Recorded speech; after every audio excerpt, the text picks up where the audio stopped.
আসসালামু আলাইকুম ওয়া রাহমাতুল্লাহি ওয়া বারাকাতুহু। সম্মানিত বন্ধুরা, আশা করছি অনেক বেশি ভালো আছেন। আলহামদুলিল্লাহ, আমি আপনাদের দোয়ায় অনেক অনেক বেশি ভালো আছি আলহামদুলিল্লাহ। আল্লাহ রাব্বুল আলামিন আমাদের মাঝে রমজান দিয়েছিলেন, রমজান বিদায় হয়েছে। তারপরে মুমিনদের দুইটি খুশির সময়ের একটি খুশির ঈদ আমরা পালন করেছি।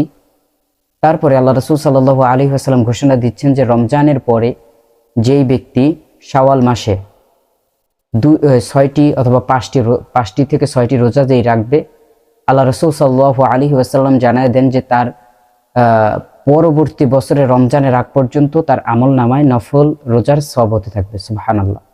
তাহলে আমরা এই রোজা থেকে, এই ইবাদত থেকে আমরা কেউ মাহরুম হব না। সকলেই চেষ্টা করব, যাদের সুস্থতা আছে 1 মাসের মধ্যে রাখতে পারলেই হবে। এটা কোনো ধরাধস্তি নেই যে আপনার 5 দিন অথবা 6 দিনের মধ্যে রাখতে হবে অথবা প্রথম দিকেই রাখতে হবে, এরকমের কোনো কথা নাই।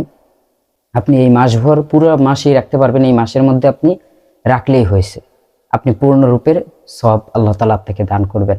আর বিশেষ করে প্রত্যেকটা ইবাদতকে আমাদেরকে মনে করতে হবে যে এটা আমাদের শেষ ইবাদত। আল্লাহ রাসূল সাল্লাল্লাহু আলাইহি ওয়াসাল্লাম সাহাবীরা জিজ্ঞেস করতেন যে রাসূল সাল্লাল্লাহু আলাইহি ওয়াসাল্লাম, আমি ইবাদতের প্রতি কেমনে মনটা ঝুঁকাবো? তখন রাসূল বলতেন সাল্লাল্লাহু আলাইহি ওয়াসাল্লাম যে তুমি মনে করবে যে এই ইবাদতটাই হচ্ছে তোমার শেষ ইবাদত। তুমি যদি সিজদা করো তাহলে মনে করবে এই সিজদাটাই তোমার শেষ, এরপরে আর তুমি কোনো সিজদা দিতে পারবে না, এর মধ্যে তোমার জানটা কবজ হয়ে যেতে পারে। তুমি যদি রোজা রাখো তাহলে মনে করবে এইটাই তোমার শেষ রোজা, তাহলে তুমি সেই ইবাদতের মধ্যে তৃপ্তি পাবে। আমাদেরকেও এই কথার বরখেলাপ হলে চলবে না, এই কথাটা পূর্ণরূপে আমাদেরকে পালন করতে হবে। তাহলে আমরাও সেই একইভাবে প্রত্যেকটি ইবাদতে আমরা তৃপ্তি পাবো ইনশাআল্লাহ।